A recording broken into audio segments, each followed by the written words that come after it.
I have just discovered one very important thing. That is, if you don't sleep in the evening last night, then you feel very sleepy today. Do you know that? Yeah. Yeah.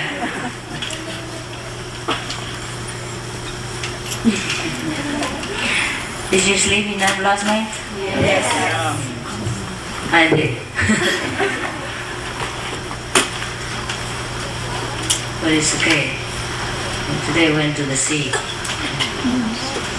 What do you mean, oh? Huh? You don't know there's a beach around here? Did you go to the beach sometime? Huh? You swim? Too cold, huh? Yes. I saw a lot of people swim, you know that, today. It's so cold, I don't know how they do it. Well, I did it in the Himalayas before, but I never do it again. You know, in the Himalayas, it's the Ganges River, and the most, sacred river of the Indian people. And it begins in the Himalaya, very high mountain. The place where the Ganges River first originates is called Gangotri, means the source of the Ganges River. And I went there, and the water just flowed directly from the ice. You don't see any more river, just water running from the icy cold mountain. And that's where the water came from first. And then you can bathe in there. A lot of people go there to take a bath in summer. And then believe it, they clean their sin. I told you already, did I not? Yeah? No? Jesus. You have bad memories.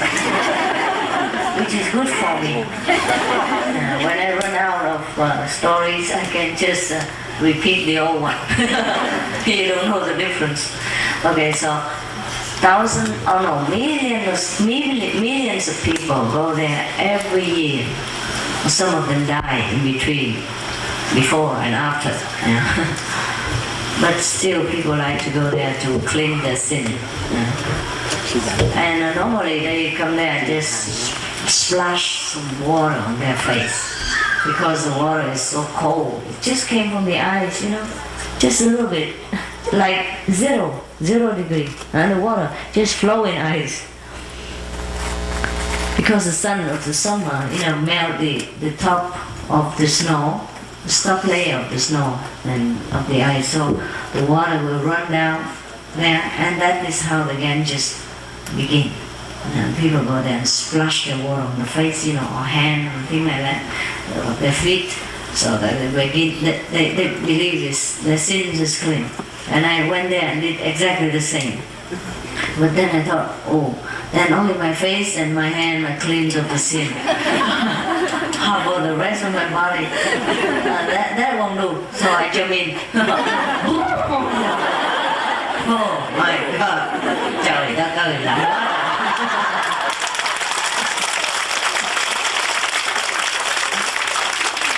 Nói gì thì lạnh muốn chết. I jump in, I have to count to 5. 1, 2, 3, 4, 5. Then I have to jump out. Because then if you don't jump out after 5, you never jump out again. And you will float out, to the plane like this, and become one of the many. Now, because in India, after people die, they don't bury. No? Mostly they will burn the corpse, or they just throw it in the Ganges River.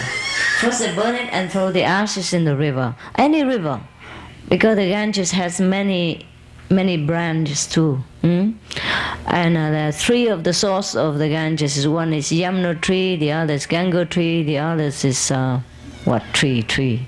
Oh, never mind. Another tree somewhere. I forgot the name.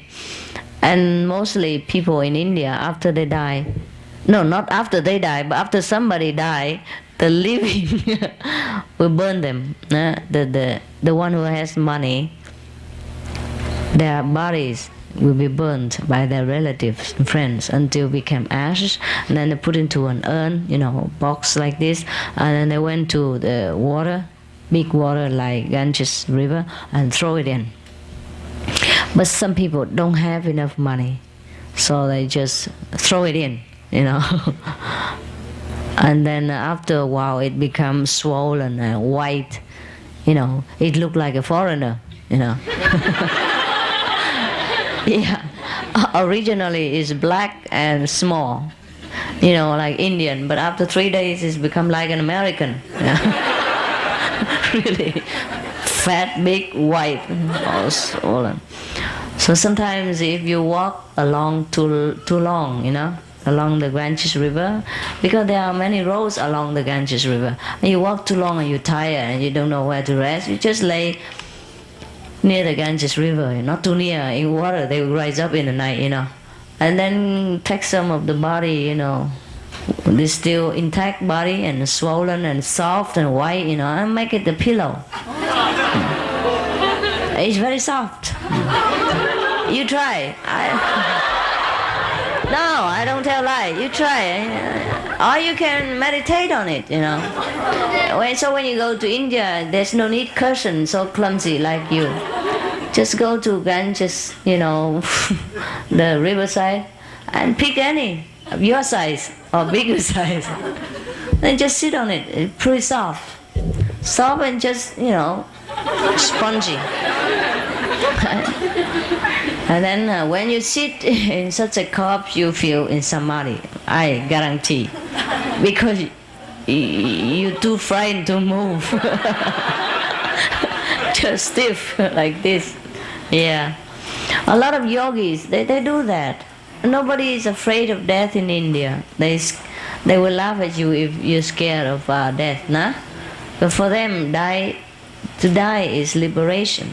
You just go from somewhere else, it's better, and you take a rest. And if you want to come back to this world again, or if it is your destiny or your mission to come back, you will just come back.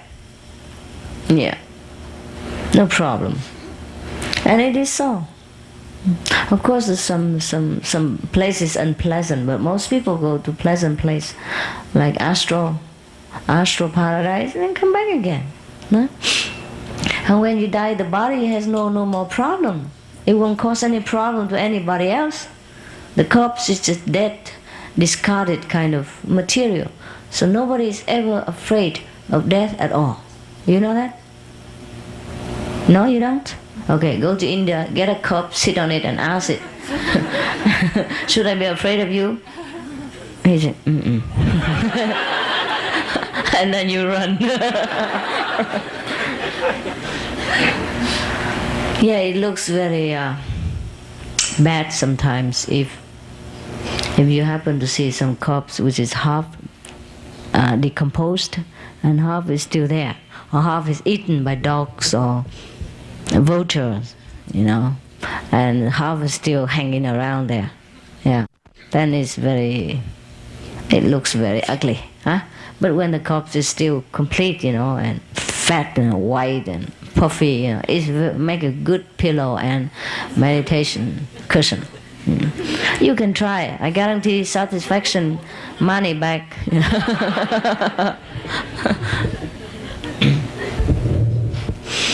The rumor has it that because of so many like decomposed body in the Ganges water, that's why the water is so pure. Yuck.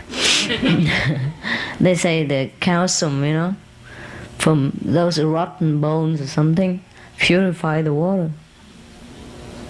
So actually, there's so much garbage and trash and yucky thing go into the Ganges river, but the water is really pure. You can put it in a jar for 10 years, it won't go rotten. It's just as it is, They don't have like purified system in India, and they don't have a filter to make sure the water is clean even. No, they just drink like that, straight. Some people use cloth to filter it, but some people don't. And sometimes some leprosy, the sick people, leprosy sickness, leprosy kind of center, situated next to the Ganges river bank, on top of yours, on top of your river as a section.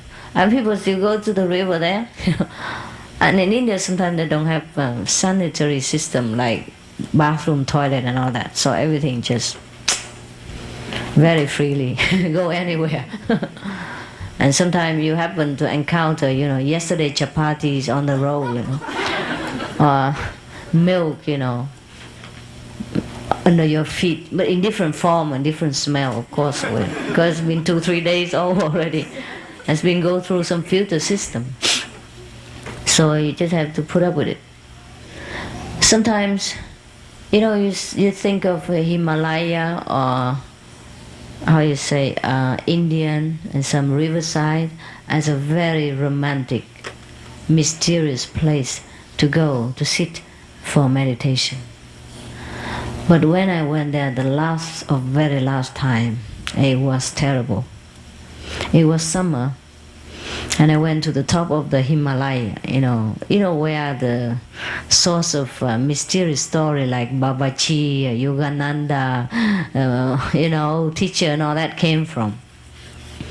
And I was dying to find a river spot, riverside spot to sit and meditate, as is described in the book. You have to do everything according to the book.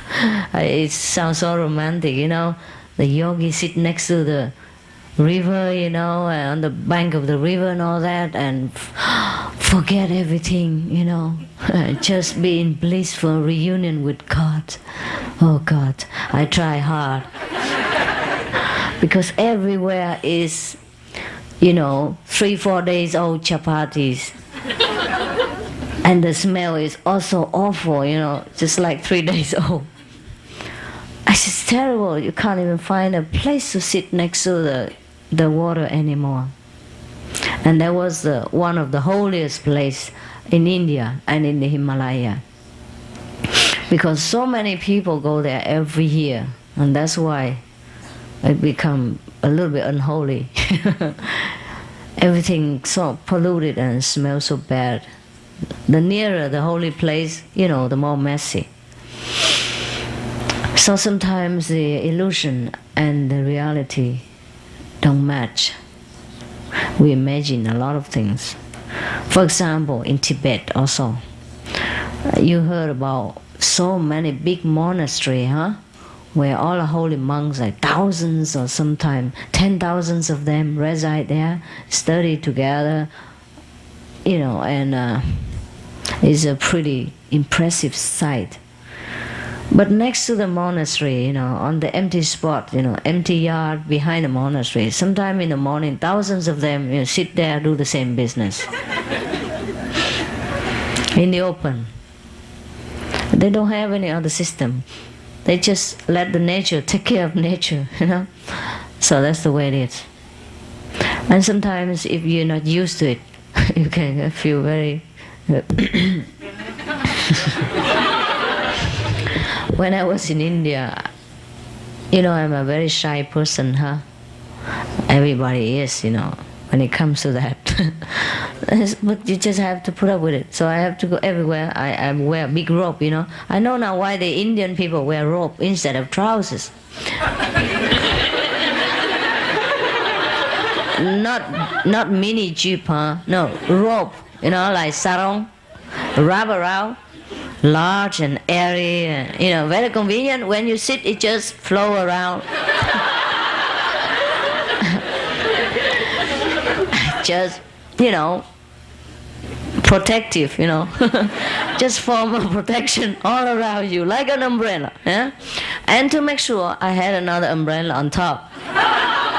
So I have roof and walls. And then you're convenient everywhere. Otherwise, sometimes the bus just stops right on the middle of nowhere, and behind the bus is a high mountain you can't climb, as stiff as the wall. And in front of you is a cliff just as stiff as the wall too. So you can both become cliffhanger there or cliffhanger here. So you just have no choice but do it right there. So the sarong, and the umbrella is pretty helpful. In case you want to go to India to find a holy master or something, don't forget these two stuff. And sleeping bag, of course. Anyhow, and sometimes you have to be quick. These are some practical tips I have to give you. I'm sorry if you don't like it. You have to be quick. Because sometimes you can only do it at night. In daytime, you're too shy, Too many people, thousands of them look on all the time. They don't know what privacy means, okay? And also, there are a lot of wild animals here. And so the rope is convenient, because if you sit down, you can always jump up and run again. If you wear trousers, it's very difficult. By the time you zip it up, the animal come up to you. Because sometimes you should prepare to sit and come. Somebody want to say hello. In a very Himalayan language, Even though you don't understand that language, I advise you, don't stay there. Don't say hello back, just run. Yes, so sometimes there are a lot of things that you don't know about the Himalaya. And sometimes a big snake, as big as your body, cobra, like rattlesnake, some what? And I say, wear glasses, snake and all that. Oh, they look pretty impressive when they raise their head at you and say hello. Hi there.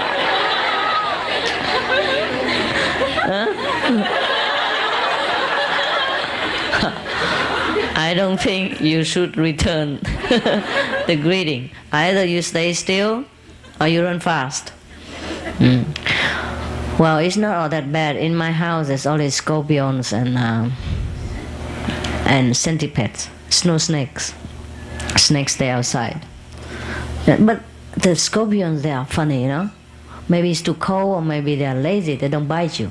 Why they didn't bite me, but they did bite some neighbor. I think my neighbor's scorpion are more diligent than mine, because mine never bit me. One time I sleep. Oh, this is another story. Later, okay. Okay, so my scorpions is, they sleep with me. They sleep under the couch, Not that I really have a count. It's just a very rotten kind of four-leg kind of. I'll say they get some kind of let's go some kỳ mấy cái dây rừng nó nói sao ha, rotten may gì nữa. Hỏi tiếng Anh nói tiếng Việt. Those rope were made from the bark of the trees and all that. And then they knit them together and then hang it on the four poles, like that. And it's just like a hang mat. And you throw your sleeping bag on it, zip it up and sleep. And then meanwhile you can see through, not that I have magical power, but I can see through the walls and the roof. Thousands of holes in everywhere. I call them 5,000-star hotel. And it's pretty cheap, yeah. And then the scorpion, of course, like to wander around, through the halls, through the roof, and then sometimes drop on top of my sleeping bag and just stay there. And then in the morning when I wake up and say, "Ooh, what is that?" And he raised his head and said, "It's me." It's me, Scorpio. So I had to take, one or two of them under the pillow or the blanket or under the table or under the chair or under the bed. Sometimes a lot, maybe 10 of them. And centipedes, and take them together, put them in a jar, and then go out for a walk. And then find some big rock and take that, let them take refuge. And next day, others come again. Every day I'm busy. Take care of these sentient beings. But it was fun because there's nothing much to do. That was in one of the houses, the mud houses that I stay. Why they call mud houses? Because they use mud to make the wall. They just simple, tie some piece of wood or something together, and then they put cow shit and yeah, really, I'm not kidding you. That's what they use. Or else what you call that?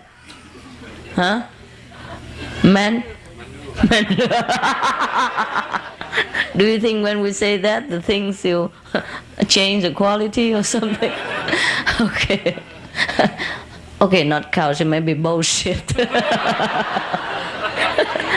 And they mix them with some kind of grass, and then just pat it on the wall, and then when it dry, that's what it is. And of course, when it dry, there are a lot of holes will appear, because it's never enough. And of course, you can fix them by go out and find some more bullshit and fix it up. When you live there, or you don't care about all this bullshit anyhow.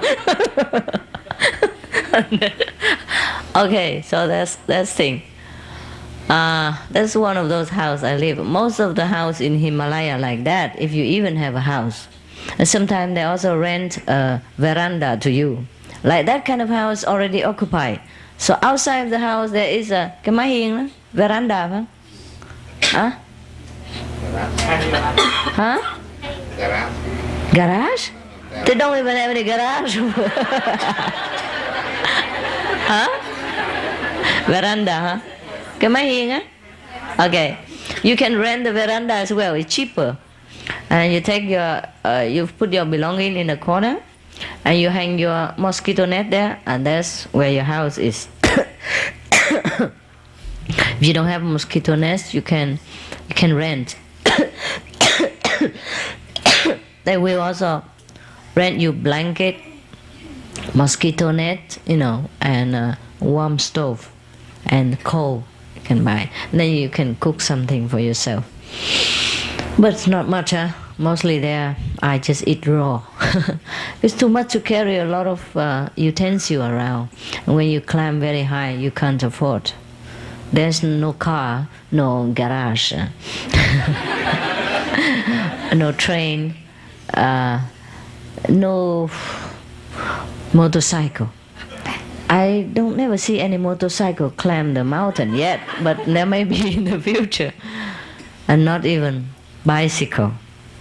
The only bus you can take is number 11. And it goes pretty slow. Especially uphill. And when you carry your sleeping bag and chapati flour and, kang bei, cup, steel cup, or spoon, or whatever. Everything very heavy. So the higher you go, the more stuff you throw away.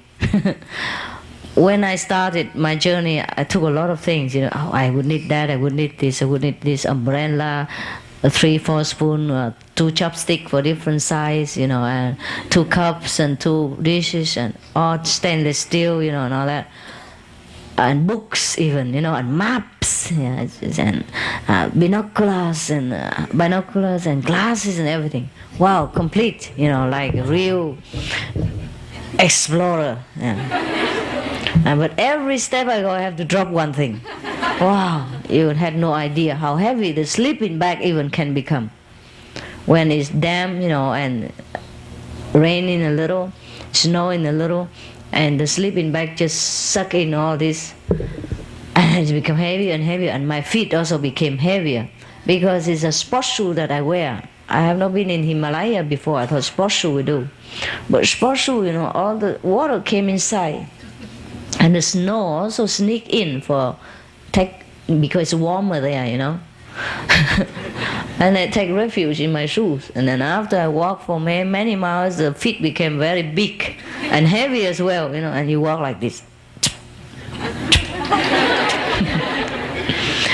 When you have a place to rest, then you have to take all your shoes out, wring your socks, and hang it on some stove somewhere, or wash them. And they wear them again next morning. But most of the time they don't have time to dry so fast. They don't have dryer in the Himalaya. And in the morning sometimes we have to go very early to go together with the group, Yeah. And so you have to hurry. So most of the time I wear also damp clothes. Very damp. I have only 2 pairs of clothes, so I get one wash and one wear. But sometimes both of them look like wash because it's all in the rain, So I have a choice either to wear that one, soak it in the rain, or to wear the other one was soaked in the stream water. It's both the same. Sometimes they don't have time to dry. But after you walk for a while, it dry by wind and air and your temperature of body. It can dry, because if you walk, your temperature rise up, you became hot. And most of the times I walk. Sometimes in the very rare region, they have horses for rent. And they have, they call laborer who carry you behind, in the back, or 4 laborer to carry a seat and chair kind, and you sit in the middle. But be careful, because it's very slippery. Sometimes they throw the customer, down. And both of them also, 4 of them also crawling, and the 5 crawl together. and the chair became pieces, It's very dangerous sometimes. That's why people don't often go there. And if they go there and they came back in 1 piece, they think they're very lucky. Yeah. Sometimes 1 piece is in the Himalaya, another piece flow down the ocean. And another piece hang on the tree somewhere. Yeah, because it's dangerous. If you just walk not carefully and slip, 1 step, and you became like sometime, dust. Because so high, you become different pieces. A lot of people die every year going on pilgrim. Okay, let's go back to the scorpion stuff. Another time when I stay also near the Himalaya, another place called Rishikesh, they also rent this kind of mud houses.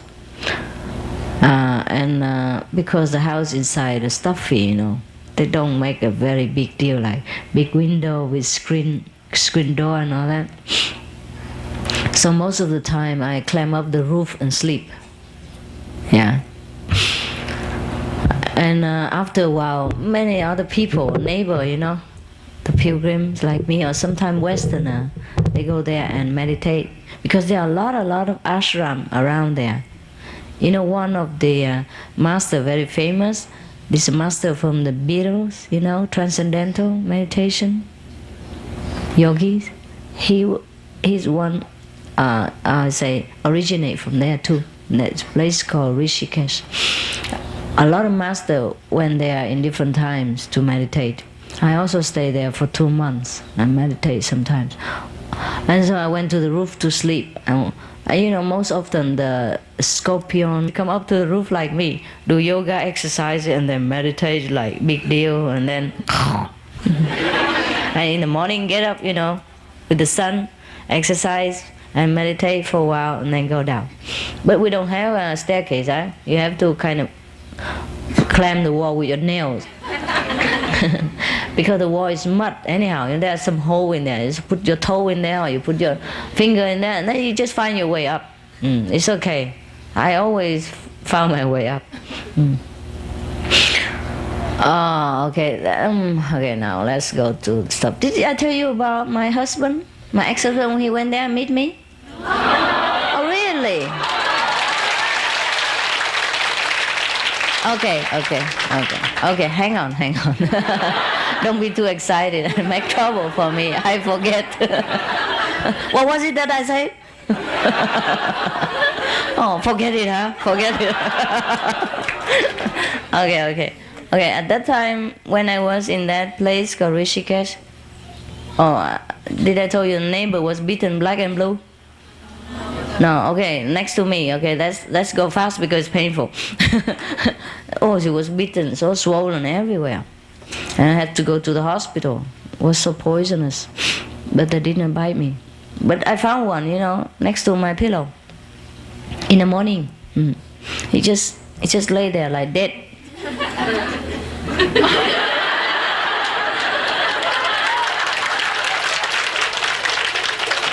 And I say, hi there, are you alive or dead? And he moves his whisker, to let me know, don't touch me. I said, no. I just said hello, okay.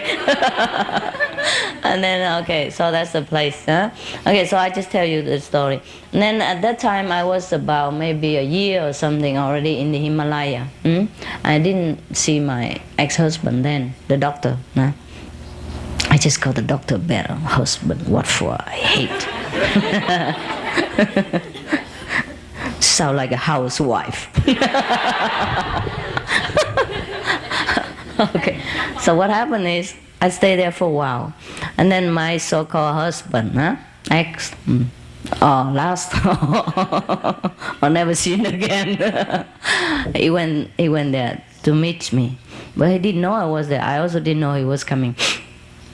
I was in Delhi before and in other regions and stay in different ashram, with different masters and different groups, just to learn here and there and checking out everything. And then I was tired of all the groups and the ashram politics. So I went alone. I went to different places to meditate. And Rishikesh was not the first place and it's not the only place. But this is the place where things take place. And then I stayed there for 2 months. And then my ex-husband, he had holiday or something, or he missed me somehow. He went to India to want to find me, and he went to Delhi, the ashram that he knew that I was there before. So he went there, but he didn't find me. So he hang around. Nobody know where I went. He hang around and tried to find somebody who knows me. So anyhow, and meanwhile he was miserable, and they tried to tell him that you should not worry about your wife, you should worry about your soul, What's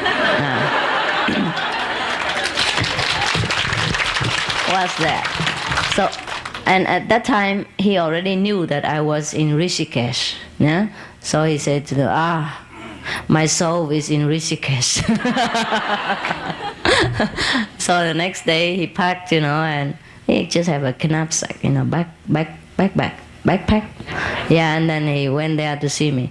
But talk about Rishikesh, it's also big, It's not just like our meditation center here is a city, small city. So many ashrams, so many things going on, so many people all the time. But he went to my room and found me. Actually, I wasn't in my room. I was on top of another mountain where there was a spring water coming out, and I was washing my clothes, and taking a morning bath. Sometimes I go to the Ganges River and take bath there, but sometimes I took bath next to the stream near my home, my rented room. Okay, but that was another story took place before that. Okay. Meanwhile, before my ex-husband came, there was another friend who came. And actually, it's not a real friend. I don't really have any friend. When I stay in one ashram in Delhi, he was there too.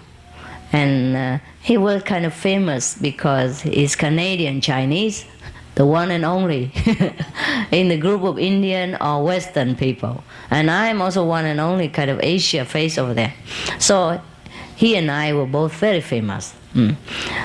I was famous because I worked for the ashram, and they named me Smiling Steps because they say every step I go, I smile. Yeah. So I never saw if I smile or not. I didn't possess a mirror there. But I was very beloved. And sometimes people even bow to me, They prostrate in front of me, and I scared. I was so scared.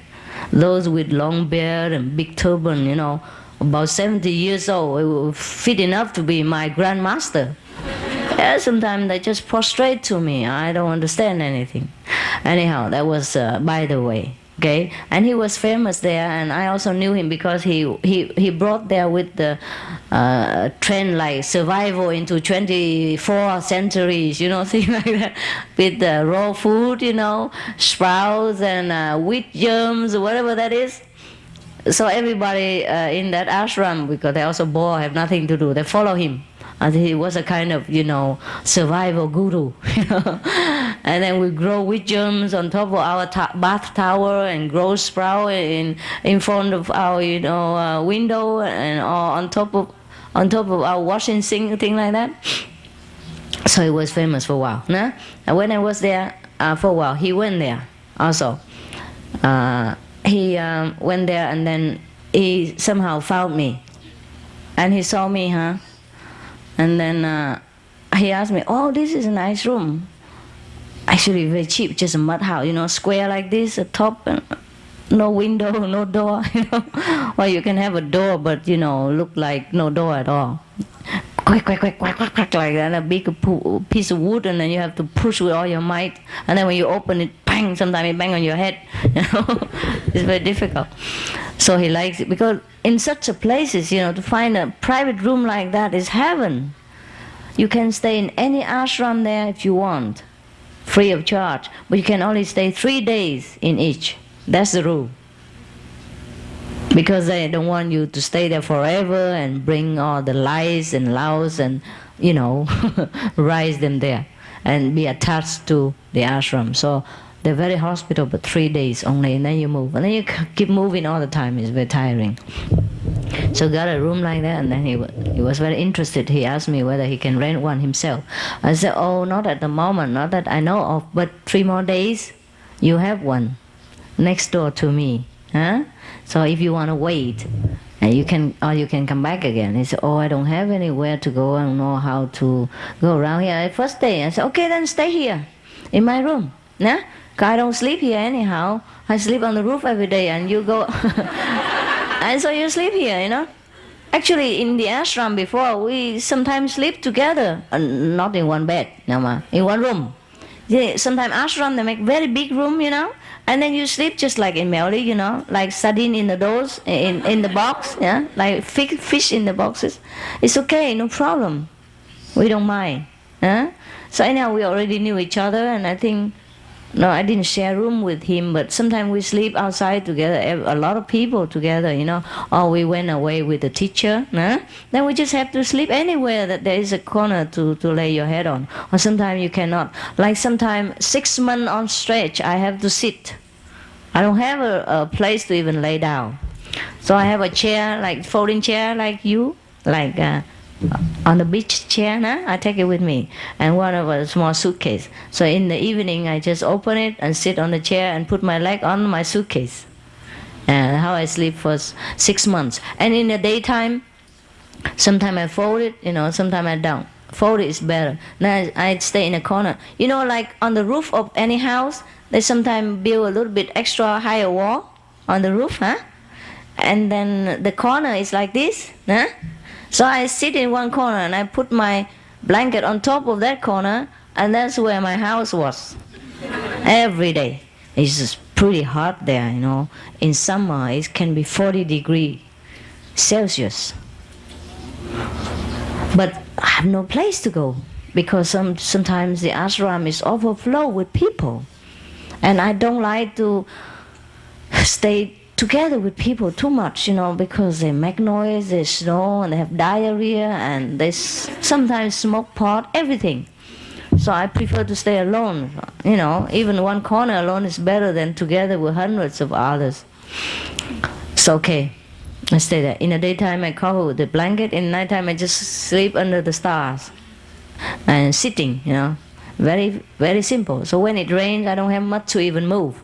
I just take the chair and the luggage, poof, go into under the veranda roof. Okay. So now, where were we? Jesus. Why I go so far like that?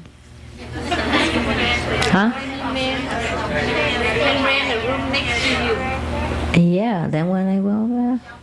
Ex-husband. Huh?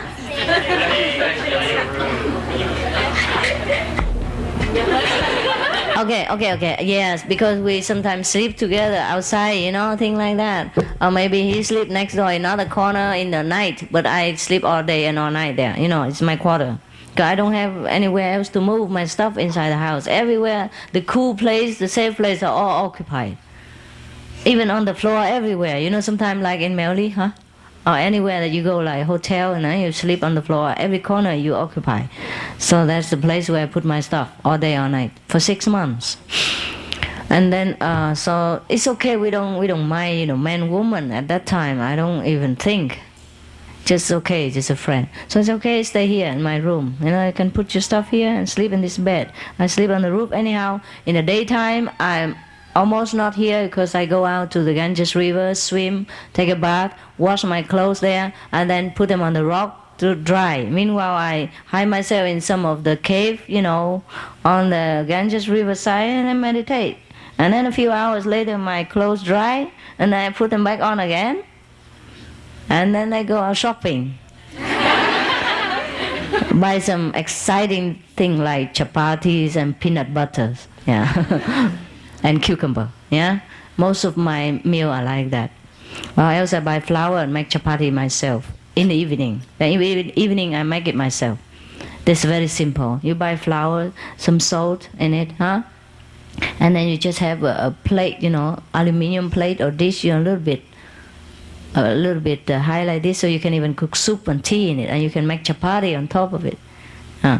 So I just roll the flour together, the way I teach you, and then put on that, and then turn over, and then eat with peanut butter. That's very nice. I live very simple life because at that time I didn't have much money. I didn't ask for my ex-husband. And I didn't want to borrow from anybody. I just stretch, my money as much as possible. Very simple life.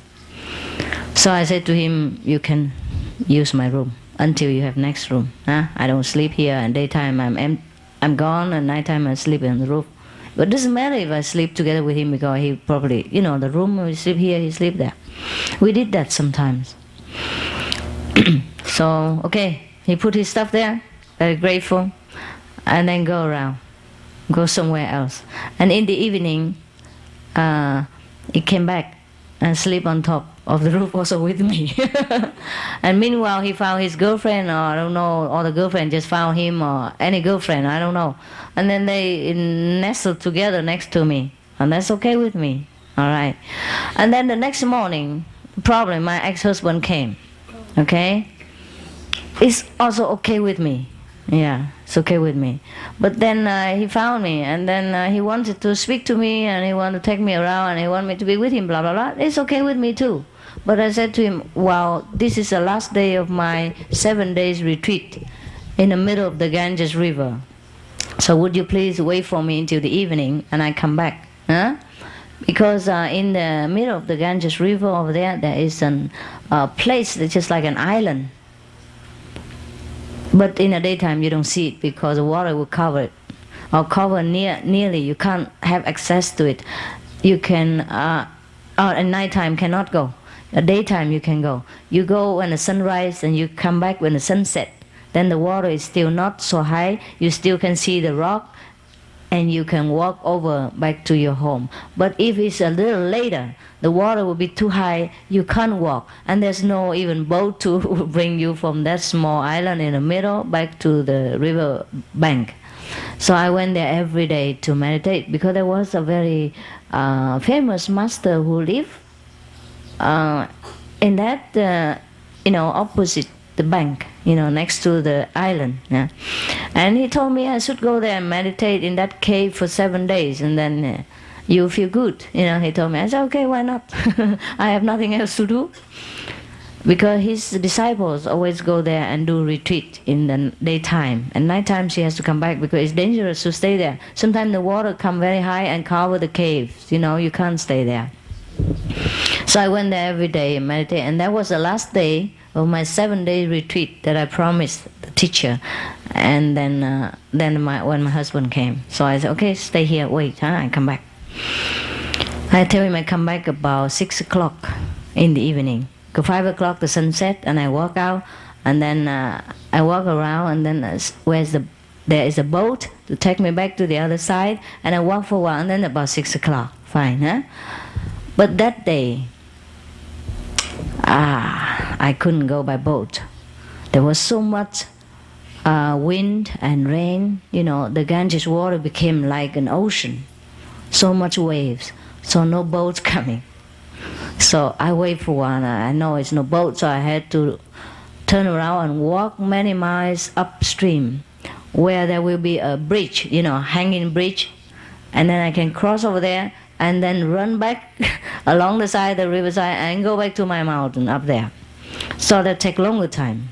It's about 7 o'clock or more when I reach my place, but my husband already gone. Yeah. And they told me, just left.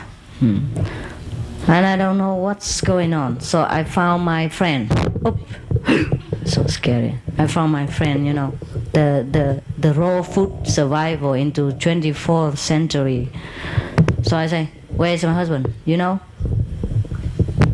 At that time, he was still my husband. So it's okay. He said, oh, he just gone. I said, how he gone? I told him to wait for me here. He said, I don't know. He's just gone. And I said, what's this? Because I recognized it was a movie camera that was belonged to me before I left him. It was given to me by my fiancé, the other one that I did not marry. Also not the doctor. It's a long story. Forget it. I was chased by a couple of doctors, but forget it. Just the main one enough for you. Anyhow, that one is very rich, the one that I did not marry. Very, very rich. Ooh. He had a big box full of jewelry, antique. I say, that belonged to you. Now I have even more.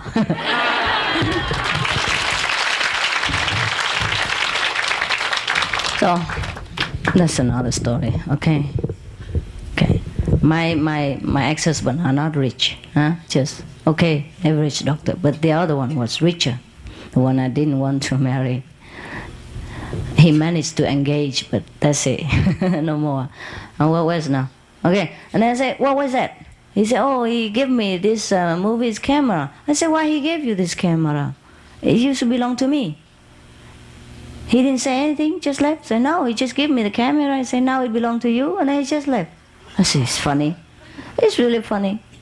Is there anything else you say to him? He said, no, not really. We just talk, and then your husband asked me, where do I stay? I say, I stay here. in your room and sleep in your bed. I said, oh, that's it, that's it. Oh, I was so mad at him. I said, why are you so stupid? He said, why? It's the truth.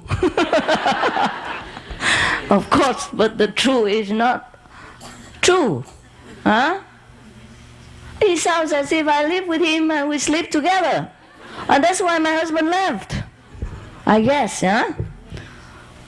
I guess. That's why he threw that camera to him and I left, because that belonged to me. He probably bring it to me, for me. But then he thought because now I live with that guy together, so that camera belonged to him too. Because I belong to him.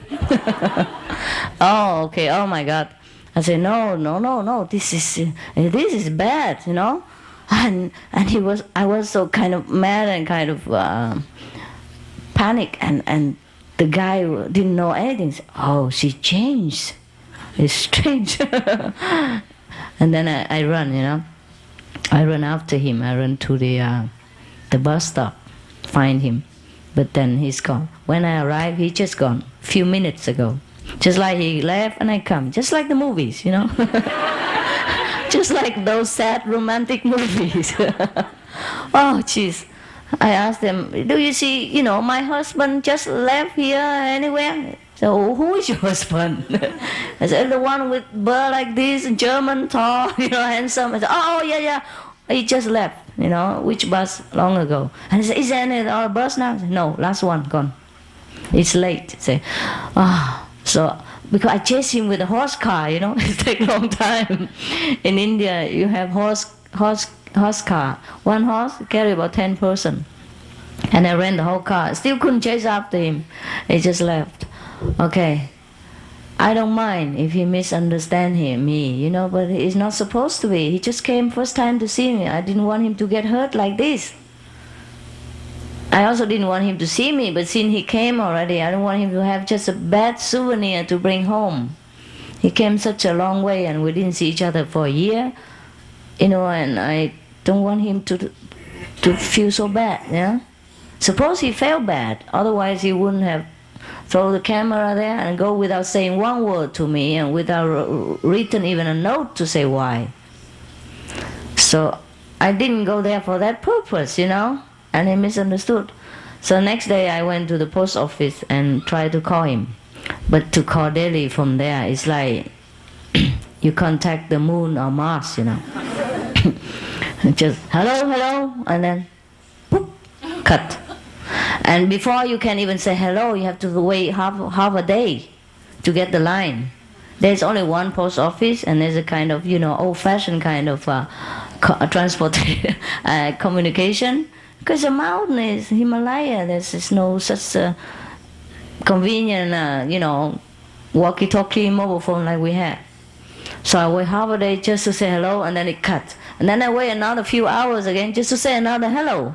And then the other guy don't understand anything about English. I said, get somebody to talk English. Get somebody English. I said, English?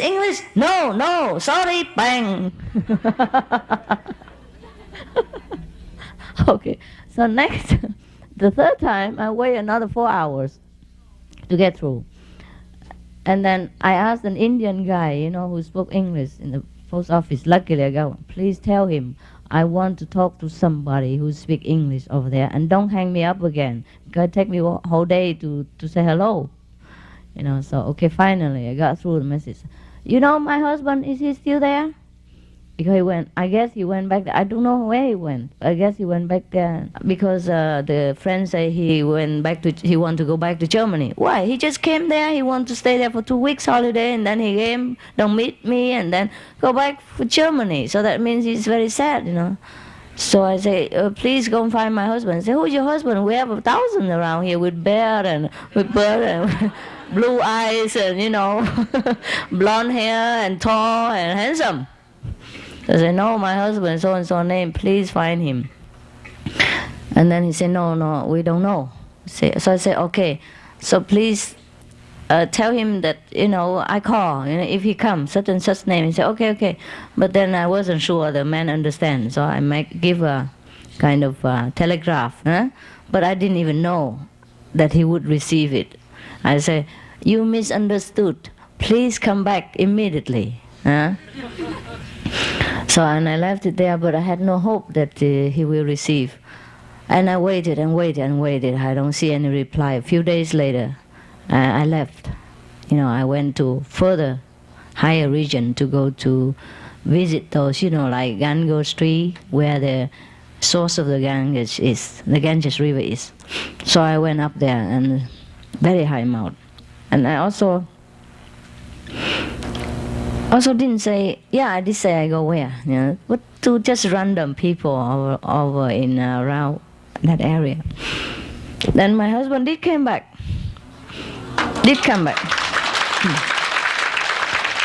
And then he did ask the people there and chased after me up to the place where I was. I was in a midway only, and then I stay in a hotel, before I go further. At that time, in that place, you still have a hotel, if you can call that a hotel at all. But at least you have a room with 4 walls, like in a prisoner, you have a cell like that, solitary cell, yeah, and that's enough, because at least it keeps you solitary from the mosquitoes. Yeah? You hang your mosquito net there between the 4 walls, on top of the nails that you nail on the wall, and then that's it. You just jump in from the door, and then you're in the mosquito nest and in the 4 walls. And it's cheap, it's not expensive. I can't afford it too much. But when I went there to ask for a room, the person at the registration desk asked me, "You can't stay alone. Do you have a husband?" So I had to say, "Oh, my husband, yes, I have one. He's coming soon." He's coming in the afternoon. I just say like that, at random. But really, he did come in the afternoon. Afterward, yeah. And then so what happened? I was on the street buying some fruit. I'm sure I told you all this story. Yeah? Maybe in Chinese. Maybe in German. Okay. I was planning to write a book, a story of my life, and become a bestseller. There's so many things I cannot even tell you. This is one of those stories, Okay, so I was buying fruit, I booked the hotel, okay, put everything there, locked my room, and then went out, buy some fruit. I was just choosing some mango, And then suddenly, there were 2 big hands behind me, cover my face like this. And I was struggling to get free. And there was a voice, very familiar, "Happy birthday."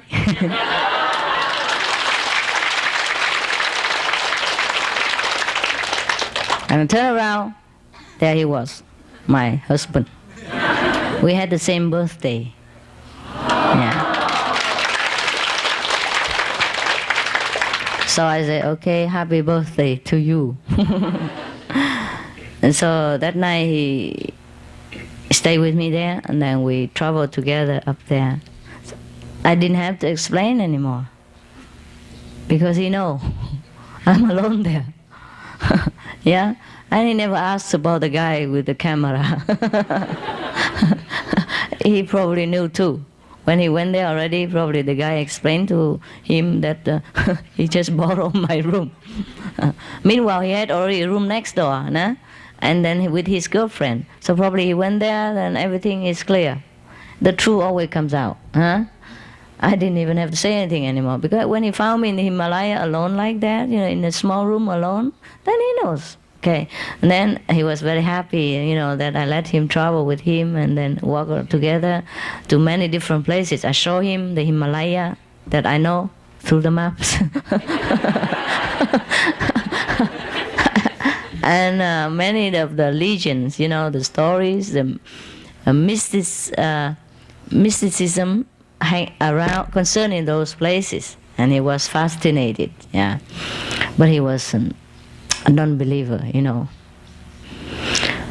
He was a Catholic though, until he didn't pay the church tax, and then they kick him out. He said, "I believe in God, but I don't believe in church tax." So the priest also did not believe in him. So he said, because I don't pay church tax, I will not be able to marry you in the church. That was before, before we married. I said, I don't mind, marry anywhere. And also he's not prayed for when he died. The funeral service, they don't give him. He don't pay church tax, he couldn't attend church and all that. I said, okay, never mind. I call all my Buddhist teacher come pray for you. He said, even if I don't pay tax for the temple, he said, no, we don't have just tax system in Buddhism. We pray for free. And since you're dead anyhow, you couldn't pay anything. It's all right. So he was very happy that the Buddhist monks are better. He said, my God, 25% tax is wicked, I can't afford it. He said, can't afford it. He was a doctor, but then he continued to study and research more in his subject so that he can be better doctor, So he had money. We live on well, but not very famous, not very rich. It's okay. Because he also was just graduate not long ago and he has to do his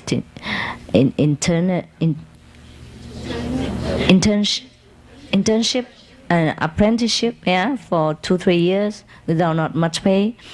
And also I have to buy a house and all that, So I understood. I never demand him anything. He give me what he can, and always unasked. Very generous husband, very considerate. I never complain about him, never, nothing. Except sometimes some woman patients or nurses, they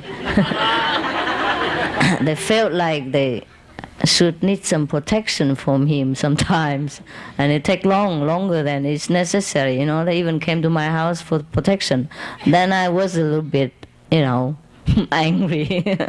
Otherwise, not much. Where were we? Huh? Huh? Happy birthday. Okay, fine. That's it. That's where he found me, It's funny how he found me just like that. Always. He always find me wherever he wanted. Before that, he went all over to many post office, before the Rishikesh, Before that, the first time, he went I said, how you find me in Rishikesh? He said, he went to every post office, every bank, and asked whether such and such small Asian lady come here, get money, or post letter, or blah, blah, blah, anything like that, or not.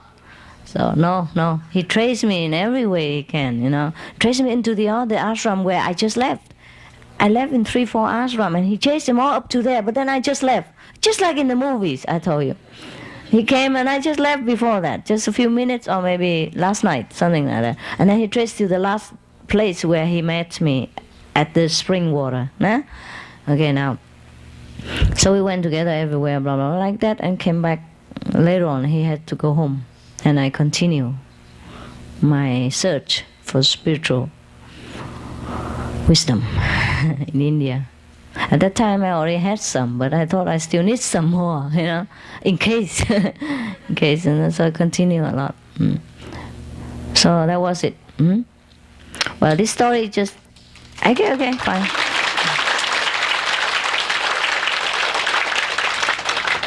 This story, sometimes I want to remember, just to remind me that sometimes people can be very wrongly accused or wrongly judged by just outer action, by just simply the so-called facts, but it's not the truth. Yeah. If that lousy guy just say a few words more, would have saved my husband tickets and time and agony that he had to go through for 4 or 5 days. He still loved me at that time, and he expected me to sit cross legs and somewhere, like a holy person, not to run around with a guy like that, and survival up to the 24th century with him. So I didn't want to hurt him so much, he was very hurt, that's why he left immediately. Don't say even one word, don't even say goodbye, nothing. He was a gentleman, you see. He didn't want to trouble my new relationship. Thanks a lot. I didn't need it. That lousy guy keeps saying more, He knows he's my husband. Why he say, I live here, I sleep here? He could have said, okay, she lent me her room, but we are not boyfriend, girlfriend. Then I would be more grateful instead of being mad at him later. And I was mad at him and he was surprised. Oh, you changed. Because I have never been mad before during all this time in the ashram or anywhere else, and everybody knows. I was a smiling angel, And I had no reason to be mad at anybody, except that he's too stupid to not to be mad at, I said, you're just so stupid. And that I left, and he said, oh, you changed. What would you say in my case? Huh? What would you say? Yeah, same, huh? Or maybe more, huh? Maybe say it with fingers. I had to do that sometimes too, during my pilgrimage journey sometimes, because some guys, they are very rude. In India, a woman don't walk alone, don't go out alone, don't stay alone overnight anywhere, because then you will be looked down upon as a not good, taken advantage of all the time. So of course I have to go everywhere alone. I couldn't find anyone to go with me. My husband didn't want to come with. I didn't have any friend who has the same crazy idea that I had at that time. So how I not go alone? Huh? So I go alone everywhere. I mean, sometimes, people come and make trouble for me, Okay, it's okay, just talk, and then I say, okay, I don't want it, go away. But during my meditation and go disturb me and touch my face and all this, And so, of course, I have to give him some kind of proof that bang, like this, really give into his face, and he's still there, and I give another one, bang. And then he understood the language. Because the verbal language failed to convince him that I don't want to have anything to do with him. So I had to give him some kind of, like sign language. I don't think it hurt him so much. It just shocked him, and then he knows. Okay, sometimes like that. You had to do that. And sometimes children, they throw stone at you if you happen to go through Muslim village or town. Because after I have so much trouble with men, I put on my monk's robe. First I thought I don't want to wear it because it's too eye-catching, It's very yellow, It's Tibetan, yellow and pink, red and all that. And sometimes Indian monk. I was ordered into two traditions, Indian and Tibetan. And I have both of the robe set, and that's all I carry with me. Besides of my two, that was after I have more transportation. And one set Tibetan, one set of Indian, and one set of the white. I left one in another place. I had two before, a white like pajama, like tunic, that I went to Himalayas with. There was only two, but after I was ordained, I have two more. So I wear them alternatively, to let people know that I'm a nun, and even if I travel alone, I don't mess about with you, so leave me alone. But then I have another problem. Like everybody want to come and take me home, to worship and to offer. In India, they respect monks and nuns so much. They call them saint. They call you Babaji, Maharaji, Mahatmaji, Mataji, Achi Chi Chi.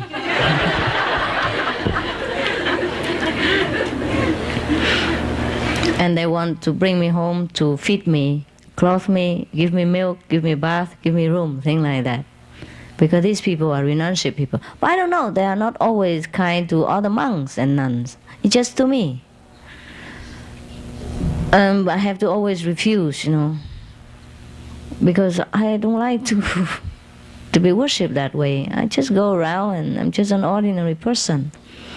But that's okay, also fine. And one time I went into a very big camping camping place. That was in Haridwar. Haridwar means gate of heaven. It's one of the very big, famous, important, holy pilgrim place in India. And every 12 years, they have a Kumbh Mela. The Kumbh Mela means a gathering of all the saints and seers and sages in India.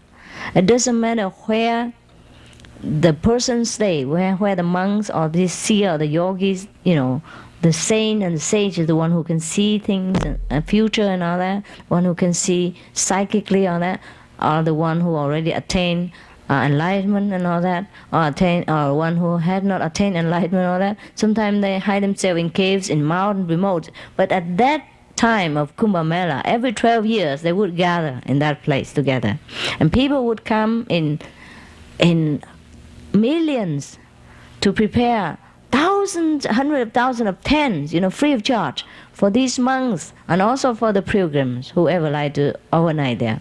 Of course, never enough. But still, they reserved one tent for me. When I just passed by and I said, could I sleep somewhere? And they lead me to one very big tent, as big as this, front place quarter together for me. I was so scared because it's too big for me. And then later the monk and other people want to come in and sleep with me, But I was so scared, I'm not used to it. They sleep so near, and sometimes they want to hug you and all that. I said, no, I'm ticklish, cannot do that. So I ran out and went to another tent. I think that monk was a little funny. I went to another tent where I sleep with more people. I feel safer. But even though that is a very full tent already, very full, very full. And I sleep on edge of the tent and with all the smelling feet and, kicking around and slapping around hands all the time. And I could hardly sleep. So finally I woke up and went out, And then that monk chased after me. He said, go back, sleep in that big tent. I said, no, I don't want it, thank you. He said, no, you have to go back. I said, no, I don't have to. And he said, no, you must. If you don't go back, I say, you're stealing something. I said, come on. And he still tried to force me there, So I just pretend that I go there. And then after I see him, just walk around, I go through the back, under the tent. I crawl under the tent, I go through the back, and then run away. I was scared of him. I even have to protect myself from monk, can you believe that? Alone is very dangerous. So, be careful. He forced me there, so he said, I will steal something, so I have to stay. Can you believe that? Maybe he just wanted to protect me, because he says it's dangerous out there to go alone, and I don't know it, but I say it can't be more dangerous than this. I thought it couldn't be more dangerous. I was scared, I was alone. And that man was so strong. I don't know if he's a real monk or not. Even if he wear monk's robe, Anybody can wear monk's robe in India if you want to. And if you grow a bear as well, wow, you have everything you want. Because you're holy. People worship the monk's robe and the bear, Really, I tell you, if you're fed up with America, with all the tax system and the low pay wages, you just go to India, grow a bear. A bear, right? Mọc râu á. A bird, yeah? And a mustache, yeah, as well, together. And let it grow as long as possible. And to be sure, you dye it in white. And then you sit next to the Ganges River, just sit there, do nothing. And then in front of you, like magic, will appear fruit, milk, chapatis, curry, anything you want. And sometimes all the beautiful girls are prostrating in front of you, the holy sage. Really, if you have a bear, people think you're holy. Luckily, I didn't have one. Even I tried to grow her, I can't. So I said to myself, forget the sainthood, who need it? That's true, huh? Well, it says a joke, but it's not too far from the truth. So when you go to India, even though the climate is so hot and sticky sometimes, you wonder why all the men grow long hair, Okay, that's just by the way, huh? Where were we? I forgot. Where were we? Huh?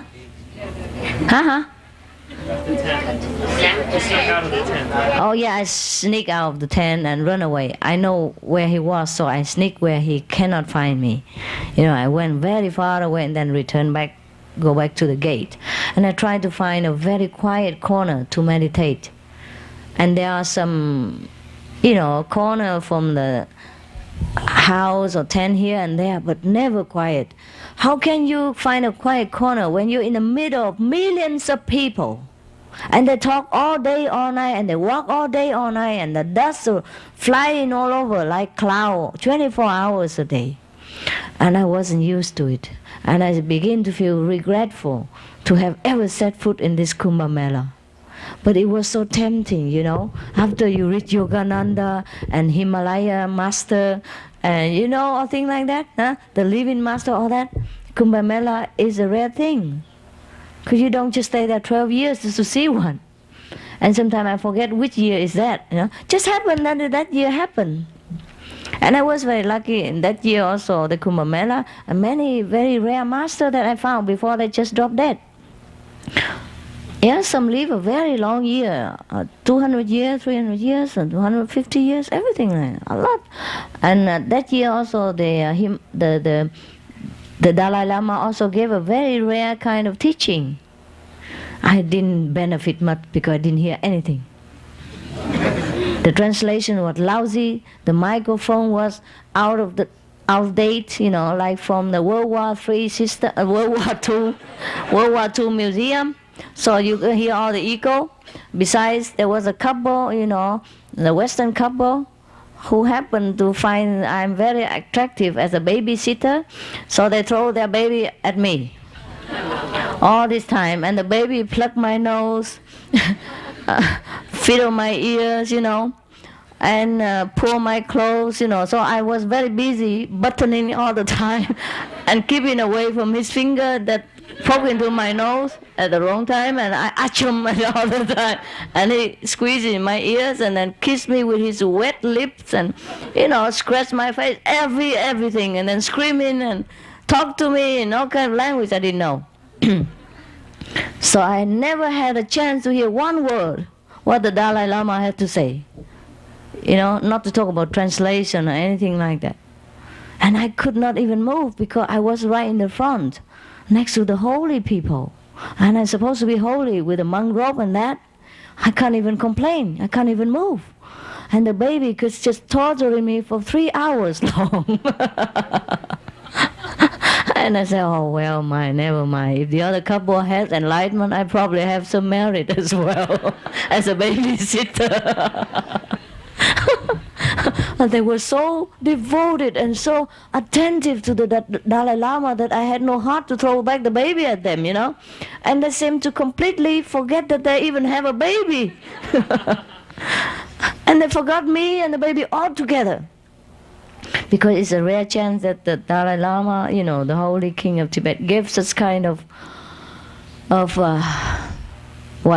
initiation. It's supposed to make you become Buddha either in 4 lifetimes or in 16 lifetimes. So you can wait. No? And the initiation is very complicated. First, the Dalai Lama had to... Can I go on about this kind of thing? It would take long, you know. I can go on and on from one thing after another because it's just one of the things. Tell me if it's too late. Okay. So first of all, it's not in Delhi, okay? It's not in Bombay next to the airport or first class hotel, anything like that. It's in the middle of nowhere.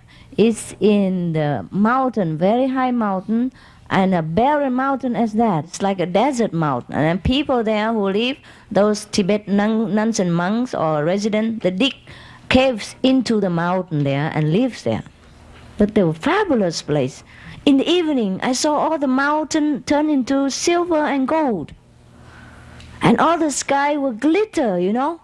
And I keep telling people, my God, what a wonderful place. It's all gold and silver. And they say, where? And I say, here, the mountain. And they say, no, the mountain is gray. It's not silver. I say, no, it's glittering. Nobody see anything the way I saw. And I thought it's like that. I can't believe what they don't believe. You know, I can't believe because it's so obvious that the mountain is glittering like silver and mountain and gold, and the sky glittering with all kind of light, you know. I said, there, here, everywhere. And they look everywhere, but nobody see. And I was begin to wonder whether they are crazy or I am crazy. But I think my craziness is nicer because it's colorful and glittering, so it's okay.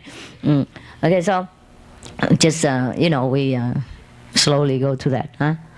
And then so the Dalai Lama had to travel from Dharamsala, is where his abode is. He has a kind of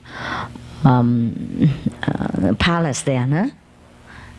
And then very far away from that place. That place, what's that place?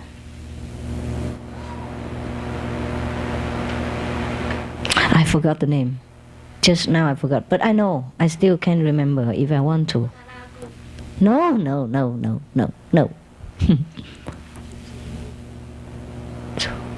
Never mind. I will, if I write a book, I will add it in later, okay? Anyhow, very far away place, huh? And the Dalai Lama is okay because he has transportation. The army will help him with a jeep, yeah? And all that. And all his subordinates and entourage will go together with him. They went there 10 days before the initiation. First, he has to purify himself by initiating himself. I don't know how that's done, but then he put some kind of flower, white flower, like a band of white dry flower on top of his head like this. Like you have a headband. And then there's a kind of white flower, but dry. Then he had to sit on top of kusha grass kind of seat, prepared for him. And then all the monks surround him in a glass house. 10 days, 10 nights, they have to recite mantras, sutras, and mudras. Mudra means you do the gesture by hand like this, different gesture. Yeah? When you're reciting the mantra and the sutra, you do the mudras together. That's all kind of complicated. And then ring the bell at the same time, yeah? And swing your body back and, sidewise like this. The way the Tibetans do, yeah? And sometimes they also put the gong and all that. This is very beautiful also, huh? Very systematic, very rhythmatic and very holy kind, huh? The chanting is kind of, deep and throaty tone, Ma. Ma.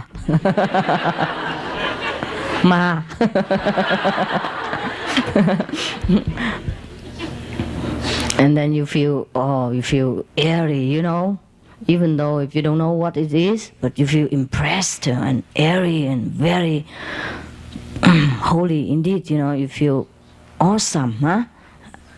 Respectful, huh? And you became also very aware of something beyond yourself, beyond this ordinary life. Because the mountain and the place alone also impress you. Out of middle of nowhere, it's only mountain, no residence. But then you see some holes in the wall, in the mountain wall, and the nuns and monks appear there with colorful dresses, and they wear beautiful hat like the Russian one, The nuns, the nuns, they were beautiful because they wear the hat, they cover their bald head, and they look so dignified. And the color of the dress they wear, mostly burkan color, burkan, wine color. And then they drop some yellow kind of outfit on it, and chasa, a piece of how you call it? Help me. Look like blanket, but it's packed together 100 pieces, Quilt, yeah. And they wrap around their shoulder, look real holy and ancient. Nah? And that's why I wanted to become Tibetan monk as well. Because they just look beautiful. I had some of these clothes set before. Oh, I think you saw me in the picture, huh? Okay, so now we forget about that. And then out of middle of nowhere like that, 10,000s of people came and walk around all day making a lot of dust. Because there they don't have cement, they don't have paved road, they don't have stone paved road, nothing, just dirt. Dusty. Because the mountain is also bare. Because they cut whatever grass and tree they can find to burn, to cook. So the mountain has nothing at all. when it glow like silver and gold in the night. In my eyes, other people's eyes, it's also dirt and gray, nothing. They told me it's cold, it's nothing. I said, okay, fine, yeah. All right, then the Dalai Lama had to do like that for 10 days, purify himself and the monks together before he gave initiation for these people. So they were very, very kind of solemn kind of occasion. It's not like just walk through initiation like here, or walk in convenient method the way we do. But we have more experience. I didn't have any experience at that time. But you're supposed to, when you dream, when you go to sleep at night, they tell you how to dream. You must dream of something. And if you dream of monks or kings or that, then it's supposed to be auspicious. Then you become Buddha very soon. I don't know how soon, but it's supposed to be very soon. You just have to believe it. And if you happen to dream about devil or woman and all that, then it's no good. Yeah. So I was trying very hard to dream of the monks, but I haven't seen any that come to my dream. And nothing come at all. I sleep, probably I snore. I know the monks or the woman or devil, whatever it is, scared and run away. I meditated hard and then I slept, but nothing came. Except the silver and gold mountain and the glittering sky with light. I don't see nothing more. But I saw that before everything, before initiation. Actually, it wasn't initiation. I hear nothing. I was busy, with the pokey nose baby and with his napkins and his wet, slimy lips, kissing me and all that, and tried to talk to me all the time. I can't hear nothing except his baby blah blah. So I don't consider I was entitled to be a Buddha very soon, even if I saw some monks in my dream. And that was it. So a lot of people went there for initiation. He has many Western disciples who come all over the place to see him, especially in such occasion. And before you get there, you had to walk sometime many 10 of miles because there's no car. You have to walk through river, climb many mountains, and sometimes you happen to be lucky and you have some truck meanwhile. So you have to combine, you go by bus, and then you go by train, and then you go by hiking, and then you go by horse car, and then all the time you go by buffalo cars, and then all the time you walk through mountains, climb the mountains, and then all the time you walk through tunnels, dug through the mountain, all the time you swim through the river, and then all the time you happen to find some truck that they go around in the mountain. They want to carry rocks, and then if there's empty space behind, they let you come up one rupee each person. 1 rupee is maybe about half of a cent in American money. Yeah, over there is different, huh? Yeah, very cheap. Okay. But the trucks are very dangerous place to be on. Okay, there's no roof, nothing, and the truck is high, and the mountain road is very tricky. There are a lot of rocks that is hanging from the mountain on top of your head, so you have to watch out. Because if you stand up or you sit on the truck and your head a little bit above the roof, then the rock will hit you. So you always sit, hit, and bow, stand, so your head always have a chance to exercise. Either turn left, turn right, turn to the front, or turn backward. It's up to you, up to the situation. But you have to be fast, or the mountain rock will send your head somewhere else and then send your body to the Dalai Lama, probably. So very dangerous, but better than nothing. And then that, not to mention the way the truck drive, because the mountain road is very windy like this, and then sometimes it's very stiff, and the road is not paved, and you walk you stay on that just like you are riding on a horse, it gallop like this, and sometimes you have to stop because landslide. The rock and the sand will run all over on your plate, on your head, and then you have to stand up for your right and shake all the sand and get all the stone from your ears and then run. And then wait until the landslide over, or it never over. Then you have to run back again, find another road, and then run through another mountain, it's longer distance, and then walk again. Sometimes people die, the whole buses or the whole truck, because landslide come without warning. The whole mountain seems just like sliding down upon you and then send you ship rocketing to the pit under there, which about sometimes many, many miles deep. You don't see the bottom. So you never see the bus again. So very dangerous, yeah? But it was exciting. I was young and stupid, so nothing really scares me. But everything scares me now. Everything. When you get old, you don't have courage anymore. Now if you pay me $2 million US, ask me go back, do the same journey again, I say, no, keep yours.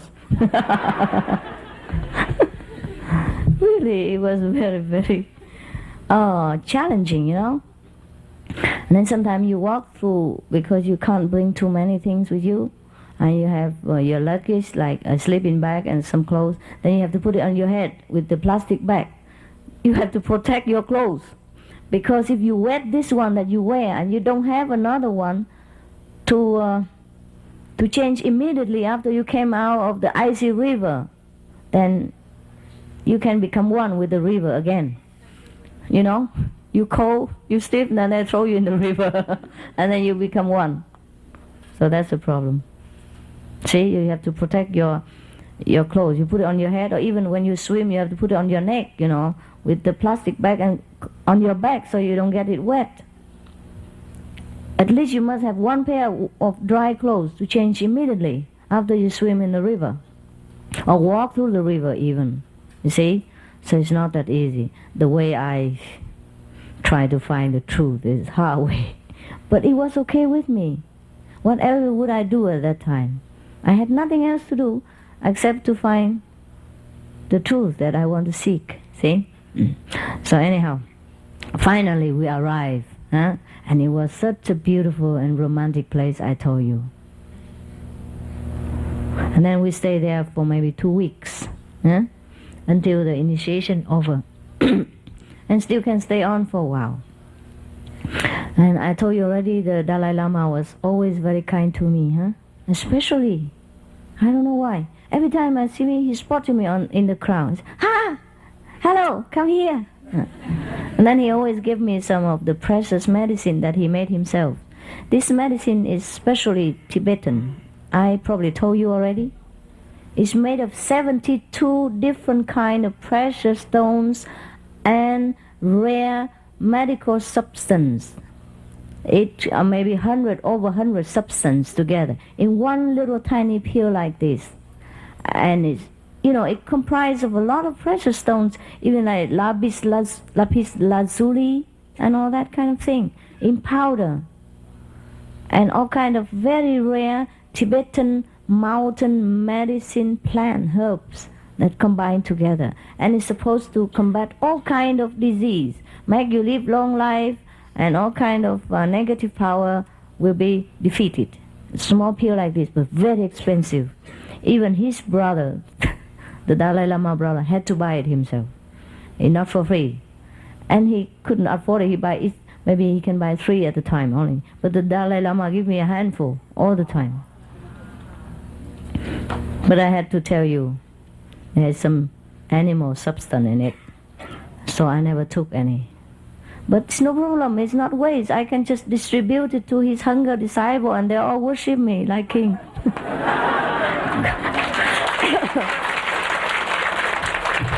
Because they don't have any. I saw that I was the only one that he ever gave personally medicine like this. Every time he saw me, he gave me medicine. Yeah. He probably think I need it. I probably look so bad. Yeah, I had some kind of scratch sometime because of climbing the mountain. And I have sometime insect bite, mosquito sometime, you know. Or probably I didn't look so... Then I didn't look so smooth then. I didn't put any cream on my face, no makeup or nothing. And sometimes I climb the mountain and I don't take care, you know, so sunburn and all that, it's peeling. And scratch from the trees and kind of thorny bushes for my arms and faces and all that. So he probably think I desperately need some care. He was just a very kind person. I don't know whether he's holy or not, we don't talk, but he was a very good human being, very gentle, very kind. That's why a lot of people like him, even though they are not his disciple, Tibetan Buddhist, nothing. That's why many people became Buddhist also, huh? And recite mantras and run around with the circumambulate with this, I don't know, they have a kind of Dharma wheel, they call it. Every Tibetan have one. They always go around running either with the beads, prayer beads, or with the prayer wheel, They turn around 24 hours. They say they're turning it because it's just like the rhythm of the universe, like the earth also turning, So turning the wheel of the Dharma. There's a symbolic of the wheel of the Dharma, the teaching. So everybody go around with that all the time. And some Western people, when they converted into Buddhism, they also buy one. And everybody have a bowl like this so you can drink tea. Everywhere you go as a monk, you must have a wooden bowl like that. So because everywhere you go, people will offer tea and eat, and you put it in the bowl. But I don't eat them. There's food because it's always non-vegetarian. Except when you became a monk, the day you shave your head with your master, that's the day all the master and disciple eat vegetarian. They also know vegetarian, but they don't eat that all the time. Just at that day. Yeah. Well, they're used to it. In Tibetan, they say they're used to eating meat. But some of the Tibetan monks are vegetarian by occupation.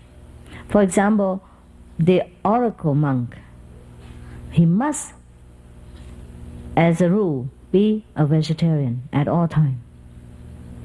The oracle monk is a monk who has to predict the future and some kind of event by psychic power for the interest of the public. Sometimes the Dalai Lama consulted them for some event. Sometimes they have to predict the future of the nation or what the outcome of a very strange event, like predict the future and all that, like horoscope reading, but on a larger scale. And some other monks, they have like the weather forecast man monk, like because he have to make the weather nice whenever the Dalai Lama or some high Lama have to give lecture, because they don't have a big place, so they give lecture in the open air. And a lot of people come like that. Then they have to make sure that during this 1 week or 2 weeks, the weather is tip-top condition every day. No raining allowed. So these are different kind of monks, This weather monk, he has to sit in meditation all day, all night, and control the weather.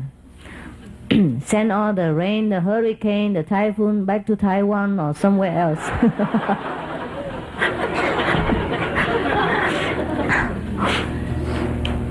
Yeah, it's true.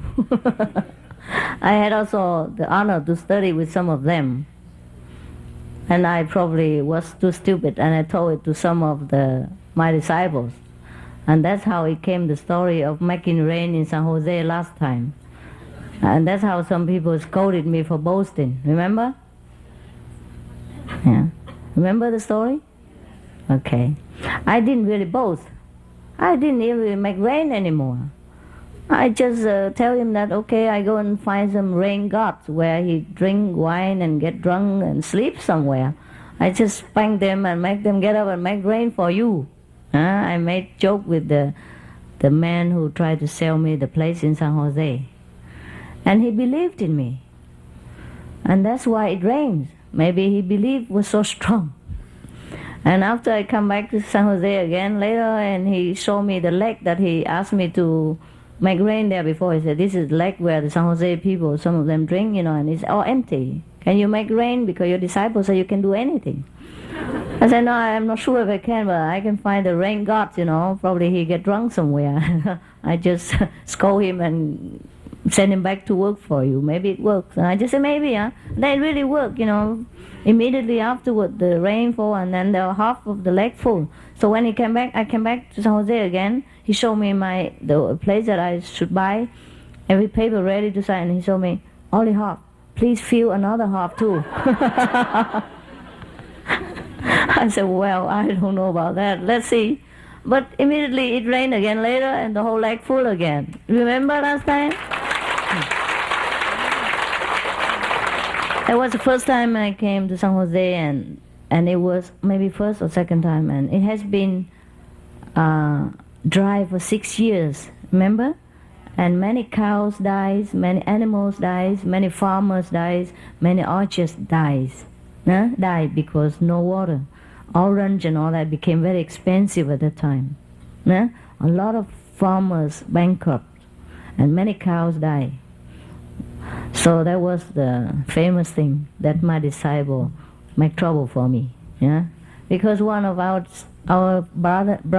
sister told the agency that want to sell the land for me that, oh, my master, she can do anything.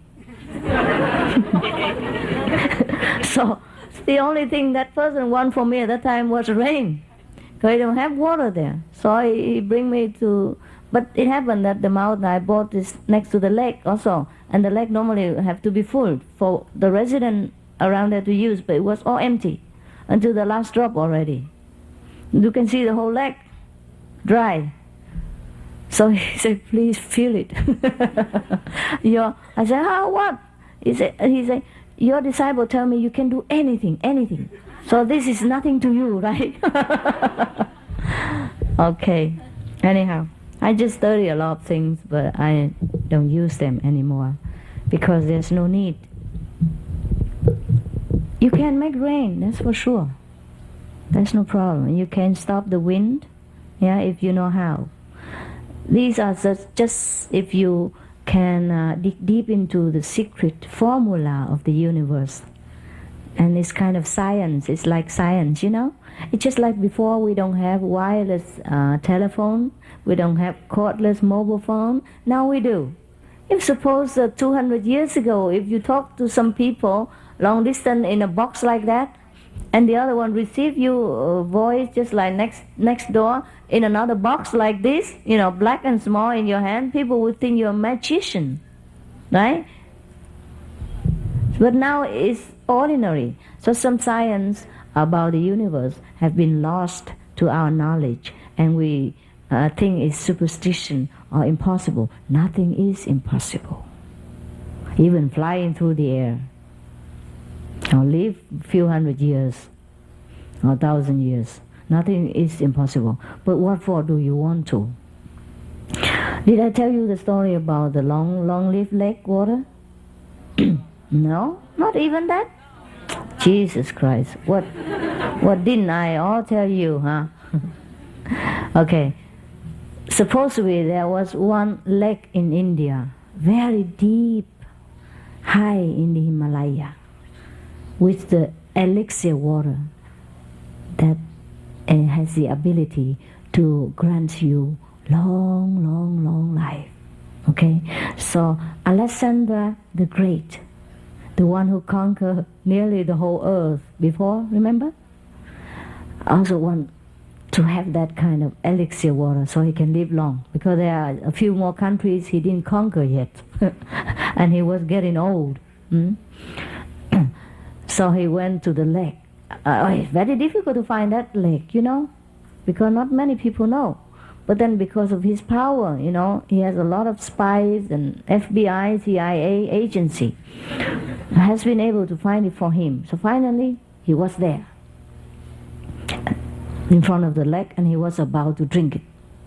And then suddenly there come a very husky voice and said, "Your Majesty, don't drink it." No, actually he didn't say like this. He said like this, "Your Majesty, don't drink it."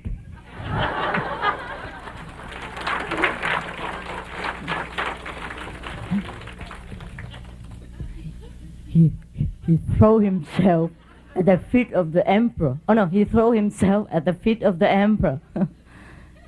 I said, please, Your Majesty, don't drink the water. It's dangerous. And the emperor, Alexander the Great said, why? How can it be dangerous to me?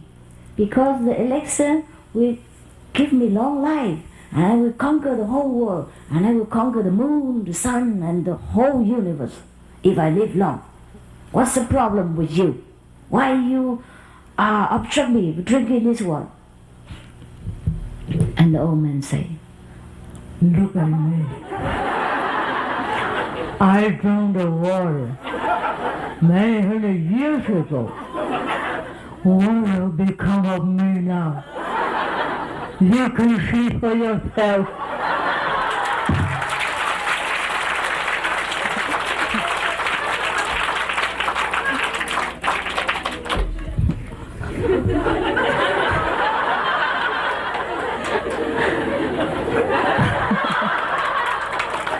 I cannot die, and I can't live like this. The reason why I live on because I just want to keep this water. I want to stop anybody who come here and drink it.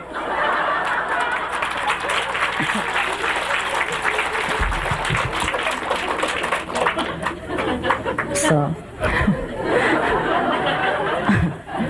Alexander the Great got the message. I supposed to be a legend, I don't know if it's true or not. I wasn't there. Obviously, Alexander the Great, emperor, did not drink it because he died, right? Where were we? Before the lake, where were we? Huh? Where were we before the lake? Huh? San Jose. What that was? Too old-fashioned. All right. Okay. I remember now. Okay. The monks, the Tibetan monks, with different magical power. Okay. So anyhow, so you know already, about the rain monks and the rain monks and the oracle, The oracle monks are supposed to be vegetarian. I'm just telling you. That's all. Okay. Otherwise, most of other monks are non-vegetarian, except the day they shave their head or their disciples shave their head to become monk. So I never ate those food that offered by them. I just drink tea.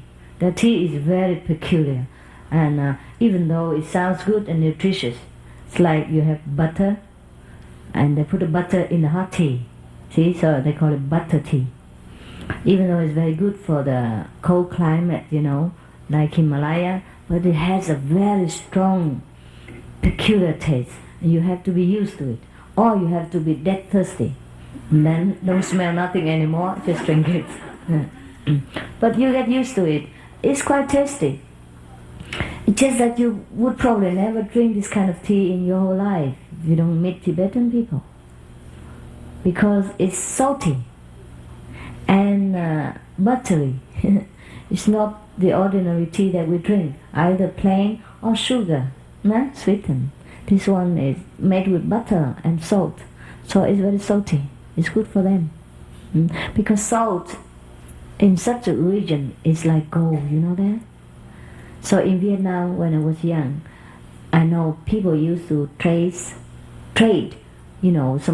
of the precious thing from the mountain people with salt. Because the mountain people, they need salt so much. Because it's so hot, so high there, and if they don't have salt, they dehydrate somehow, So they need it a lot. So the plain people in the city used to cheat them, bring them salt, but take silver and precious stone and all kind of horns, and or elephant tusk, tiger skin, anything from them they give. If you just make salt too valuable to them that they have to beg you for it, because the mountain folks are very innocent people, very pure, and they're dying for salt, Salt, S-A-L-T. So sometimes they're cheated a lot by the people from the city. Oh God, where I'm going? From Tibet to Vietnam, from tea to elephant tusk. What else should I tell you?